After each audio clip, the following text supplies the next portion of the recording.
तो when we talk about the present scenario, जिसमें school और पेरेंट्स अनफॉर्चुनेटली नदी के दो अलग अलग किनारों पर इस समय खड़े दिख रहे हैं, उनके बीच में जो नदी बह रही है उसके गैप को वाइडन करने में ये सोशल मीडिया इस टाइम पे बहुत ही बुरा रोल प्ले कर रहा है।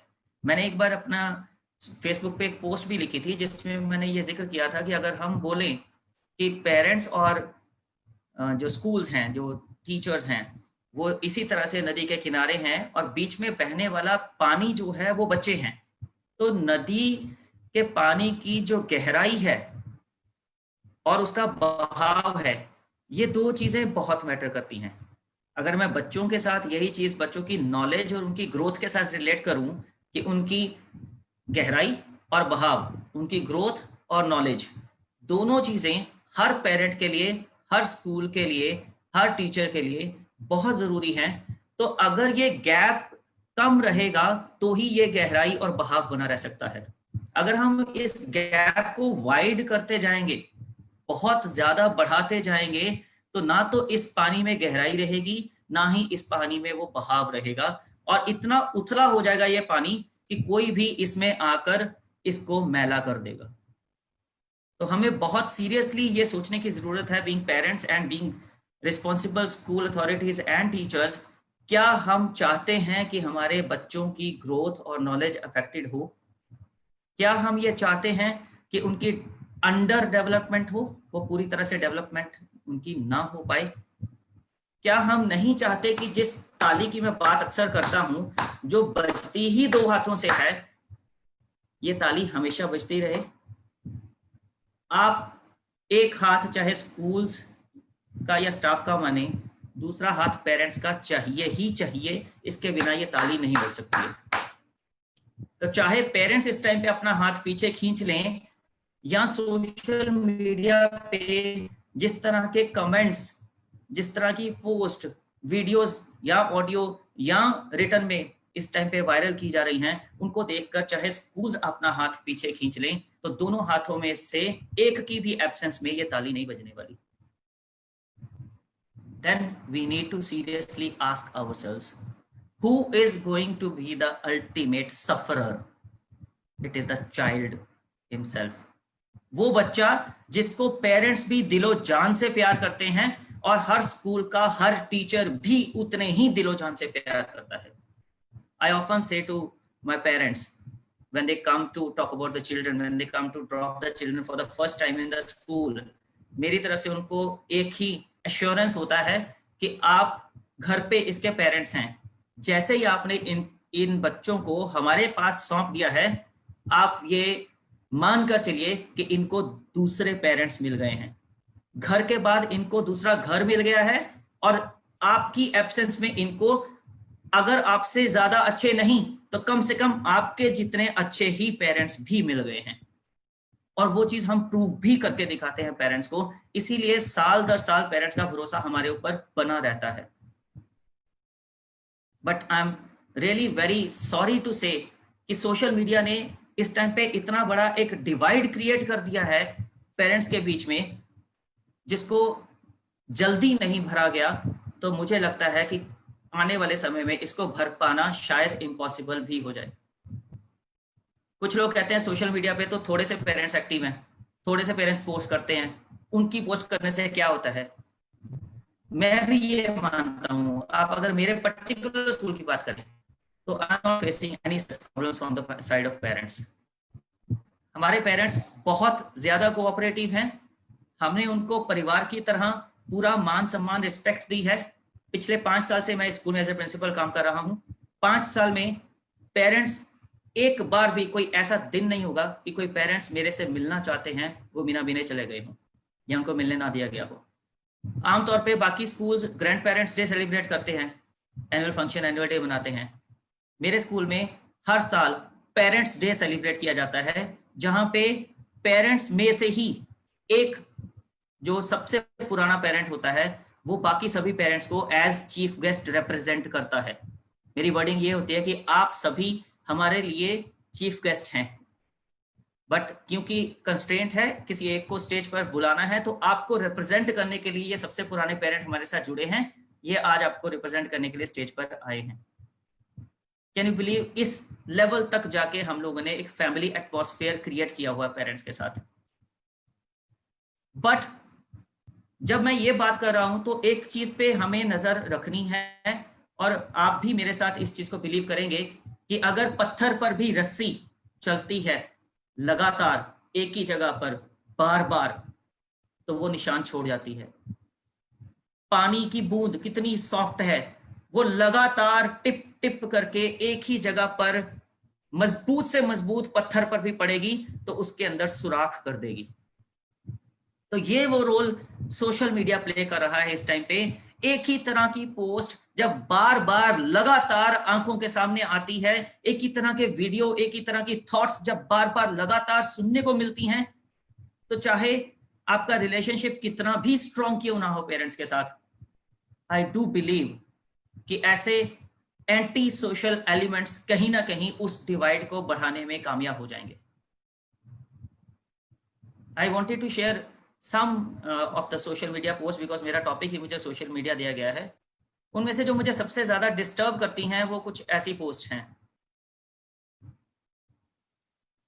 छोटे छोटे बच्चों को हाथों में तख्तियां पकड़ा दी गई हैं नो स्कूल नो फीस की। पेरेंट्स की तरफ से कुछ इस तरह के अभियान चलाए जा रहे हैं, नो स्कूल नो फीस, और कुछ बहुत पहले से ही। ये भी उसी तरह की एग्जांपल है, अलग अलग जगह पर अलग अलग पेरेंट्स, बट उनका तरीका लगभग वही है, हाथ में तख्ती पकड़े, नो स्कूल नो फीस। जैसे मैंने पहले बोला, बच्चों को साथ में लेकर जब इस तरह के अभियान चलाए जा रहे हैं, वो बच्चों के माइंड पर भी एक नेगेटिव इंपैक्ट क्रिएट कर रहे हैं। आपने शुरू में सबसे पहले स्लाइड दिखाई, गुरु विष्णु, गुरु ब्रह्मा, गुरु देवो महेश्वरा। हमारे इंडिया में यह परंपरा रही है कि गुरु को हम ईश्वर से ऊपर का दर्जा देते हैं। बट जब घर में हर वक्त सिर्फ फीस ना देने को लेकर स्कूल्स की बुराइयां की जाएंगी, टीचर्स की बुराइयां की जाएंगी, तो क्या उन बुराइयों का असर बच्चों के माइंड पर नहीं होगा? क्या वो अपने टीचर्स को, उन टीचर्स को जिनके पास उनको आज नहीं तो कल वापस जाना ही है, इस मामले में आप, मैं, पेरेंट्स, स्कूल मैनेजमेंट सभी एग्री करते हैं कि कोरोना की वजह से सबके ऊपर मुसीबत आई है, टाइम बहुत खराब चल रहा है, पर इसका मतलब ये नहीं है कि ये टाइम फॉरएवर रहेगा।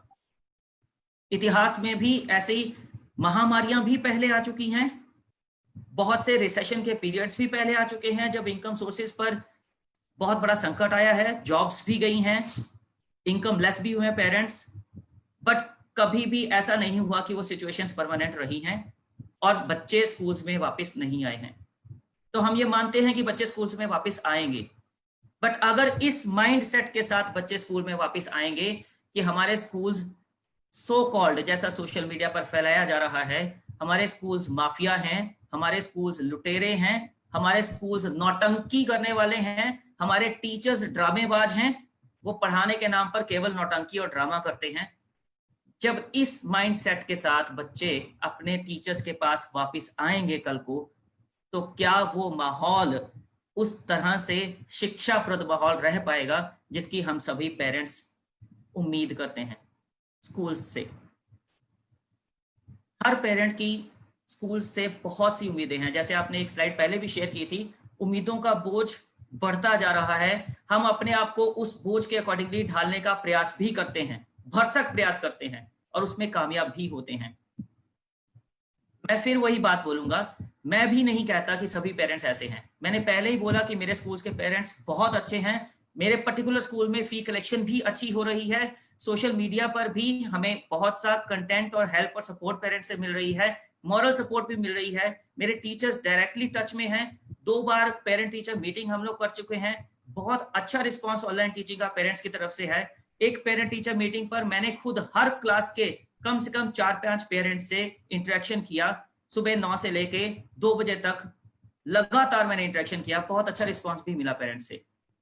बट दुख सिर्फ इस बात का है कि यही स्थिति हर स्कूल के साथ, हर टीचर के साथ नहीं है। हर स्कूल के पेरेंट इतना सपोर्टिव नहीं है। हर स्कूल के पेरेंट्स टीचर्स के हार्ड वर्क को उतना रिगार्ड नहीं कर रहे, रिकॉग्नाइज नहीं कर रहे जितना करना चाहिए। जुमले बहुत छोड़े जा रहे हैं। कोई कहता है 15 मिनट सिर्फ टीचिंग हो रही है, कोई कहता है सिर्फ 2 पीरियड की टीचिंग हो रही है। बहुत से पेरेंट्स प्रोपोर्शनेट फीस की बात कर रहे हैं कि अगर 15 मिनट टीचिंग हो रही है तो केवल 15 मिनट के हिसाब से पैसे दिए जाएं, अगर 2 पीरियड की टीचिंग हो रही है तो केवल 2 पीरियड के हिसाब से पैसे दिए जाएं।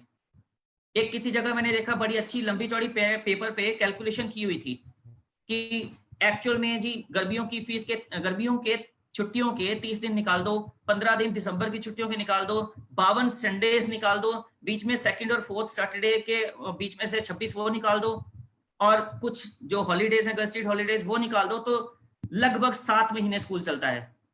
तो हम 12 महीने की फीस क्यों दें? मेरे एक दोस्त ने ये पोस्ट शेयर की थी, तो मेरा उससे मैंने उसको बड़े प्यार से ये बात बोली कि माय डियर फ्रेंड, आपने कैलकुलेशन थोड़ी सी गड़बड़ कर दी, आपने 7 महीने बहुत गलत कैलकुलेट कर लिए। जिस तरह से आप दिनों का हिसाब लगाने पे आए हो, मुझे लगता है आपको घंटों का हिसाब लगाना चाहिए। उस हिसाब से तो स्कूल सिर्फ 6 घंटे पढ़ाता है 24 में से, तो बाकी के 18 घंटे तो आप ऐसे ही कैलकुलेट कर रहे हो। 6 घंटे के हिसाब से कैलकुलेट करोगे तो 7 महीने क्या, आप 2 महीने से भी कम की फीस देने पे आ जाओगे। क्या हम इस एजुकेशन को जो प्राइसलेस है, जो सिर्फ किताबी ज्ञान नहीं देती है, जो बच्चों को ऑलराउंड डेवलप करती है, जो उनका बिहेवियर, जो उनका माइंडसेट, जो उनकी डिसिप्लिन, जो उनकी मॉरल वैल्यूज, सब कुछ मिलाकर बच्चों को एक कंप्लीट ह्यूमन बीइंग बनाती है, क्या हम उसको इस तरह से दिनों, घंटों और सेकंडों में तौलने लग जाएंगे सिर्फ इसलिए क्योंकि हम फीस नहीं देना चाहते? ये पेरेंट्स की तरफ से प्रॉब्लम नहीं है, सबसे बड़ी प्रॉब्लम मैं मानता हूं कि बहुत सरकारों की तरफ से है, जिन्होंने, अगर मैं सिर्फ पंजाब की बात करूं, 22 तारीख को प्रधानमंत्री जी ने जनता कर्फ्यू का अनाउंसमेंट किया था, तब तक लॉकडाउन नहीं हुआ था। 23 तारीख को पंजाब सरकार की तरफ से कर्फ्यू का अनाउंसमेंट होता है और इमीडिएटली 23 तारीख को ही नोटिफिकेशन आ जाती है कि स्कूल्स पेरेंट्स से फीस नहीं मांगेंगे। अब अगर लॉकडाउन अनाउंस ही नहीं हुआ था, कर्फ्यू जिस दिन अनाउंस हो रहा है उसी दिन नोटिफिकेशन आ रही है, तब तक पेरेंट्स को इनकम को लेके कोई इश्यूज नहीं थे। एवरी पेरेंट वाज अर्निंग, तो फीस को लेके भी कोई प्रॉब्लम्स नहीं थी। सरकार के पास कौन सी कंप्लेंट्स पहुंच गई विद इन आवर्स, जिसके बेसिस पे उनको इमीडिएट ऐसी नोटिफिकेशन निकालनी पड़ गई कि कोई फीस नहीं चार्ज की जाएगी। और जिन स्कूल्स का बैलेंस था मार्च तक का, ड्यूज थे, वो ड्यूज भी क्लियर नहीं हो पाए थे। ये कुछ जो पेरेंट्स की तरफ से सोशल मीडिया पर एक अभियान शुरू हुआ नो स्कूल नो फीस का, मजबूरी में स्कूल्स और टीचर्स को भी सोशल मीडिया पर आकर कुछ अपनी बातें रखनी पड़ी, कुछ हंसी मजाक के तरीके से, कुछ सीरियस भी। ये एक प्राइवेट टीचर की पोस्ट है, वो कह रहे हैं कि मुझे मजबूरी में कुकिंग चैनल बनाना पड़ गया है यूट्यूब के ऊपर क्योंकि सैलरी नहीं मिल पा रही है, तो प्लीज इसी में मुझे हेल्प एंड सपोर्ट कर दीजिए ताकि मैं कुछ अर्न कर सकूं। कुछ ऐसे जवाब भी मिलने शुरू हुए, those posting no school no fees on their walls should bravely post no office no salaries. If you have a family to run and you need salaries despite of no office, then even teaching staff has same rights, be fair. और ये क्यों हुआ? Can you imagine, जो लोग full salary ले रहे हैं सरकार से घर बैठकर, सरकारी टीचर्स, वो भी स्कूल्स को फीस नहीं देना चाहते। लॉकडाउन के टाइम पे we all agree the parents were affected, और वो पेरेंट्स की मुसीबत हम लोग हर साल, कोई भी पेरेंट्स जब मुसीबत में होता है उनकी मुसीबतें सुनते हैं, प्रॉब्लम सुनते हैं, उसको एड्रेस भी करते हैं, कई बार फीस डेफर करते हैं, कई बार फीस रिड्यूस भी करते हैं। मेरे अपने स्कूल में अराउंड 3 केस कम से कम ऐसे हुए जब फादर एक्सपायर हो गए बच्चों के, and we gave them full waiver not only for that particular year but throughout till they complete the education with us. 12th तक की हमने एजुकेशन उनकी फ्री की हुई है। So we were always ready to listen, but the government did not give that chance to us or to the parents that both of us should be able to come on the table and the parents should be able to share their problems and schools should be able to address। वो मौका ही हमारे हाथ से छीन लिया गया। जैसे ही जनता curfew लगा, अगले दिन कर्फ्यू लगा दिया गया, ना पेरेंट्स स्कूल में आ पाए, ना स्कूल पेरेंट्स तक पहुंच पाए। तो फीस का इशू क्रिएट किया गया पर्पसली, जबकि ये इतना सीरियस इशू तब नहीं था। आज मैं मानता हूं कि आज की डेट में वाकई जब पेरेंट्स 2-2.5 महीने जिनका कामकाज बिल्कुल ठप रहा है, वो फीस देने की कंडीशन में नहीं है, बट जब थे तब उनको देने से रोक दिया गया, और जो समर्थ थे उनको भी देने से रोक दिया गया। इसलिए आज ये डिवाइड क्रिएट हुआ है। आप ये पोस्ट भी देखेंगे, स्कूल साथ ही नहीं, प्रशासन साथ नहीं, समाज साथ नहीं, तो ऐसी दशा में राष्ट्र निर्माता बने शिक्षक सबसे दयनीय स्थिति में आ गया है। अगर ऐसी ही दशा रही तो आने वाले समय में शिक्षक मिलने कठिन हो जाएंगे और कोई व्यक्ति शिक्षक नहीं बनना चाहेगा। I am telling you, it is a fact. बहुत से स्कूल्स बंद हो चुके हैं और बहुत से स्कूल्स बंद होने के कगार पर हैं। शिक्षक बेरोजगार हो रहे हैं, जॉब्स छूट रही हैं, मजबूरी में प्रोफेशन चेंज करने पड़ रहे हैं। तो क्या जिस दिन स्थितियां सुधर जाएंगी, कोरोना से हम लोग उबर जाएंगे, क्या हमारे स्कूल्स दोबारा खड़े हो पाएंगे? क्या ये टीचर्स वापस स्कूल ज्वाइन कर पाएंगे? और बहुत बड़ा यक्ष प्रश्न है कि जिन गवर्नमेंट स्कूल्स को पेरेंट्स पहले ही नकार चुके हैं और उन पे तरजीह देके प्राइवेट स्कूल्स में अपने बच्चों को उन्होंने एडमिशन दिलवाई हुई है, क्या पेरेंट्स उन गवर्नमेंट स्कूल्स में अपने बच्चों को पढ़ाने के लिए हंसी खुशी तैयार हो जाएंगे? इन प्रश्नों का उत्तर पेरेंट्स को अपने मन में विचार करके ढूंढना होगा। अगर वो इस हद तक स्कूल्स के अगेंस्ट, स्टाफ के अगेंस्ट बोलना और विचार व्यक्त करना चाहते हैं सोशल मीडिया पर,